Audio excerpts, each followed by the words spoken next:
ਭਾਈਆਂ ਨਾ ਖੁੱਡਾ ਬਣਾਇਆ ਤੇ दो पोर्शन बनाए एक पोर्शन है यानी छोटा एरिया तो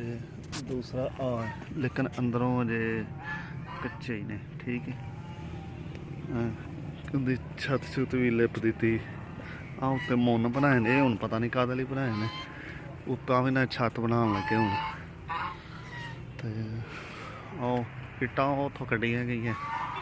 उहदे विच है सी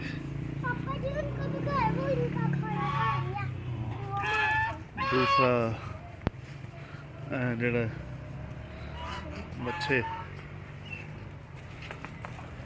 मझ एक इधर नीचे नीचे नीचे देखो दूसरी इधर जोड़ा माल अंदर बच्चे बता आ जा मनी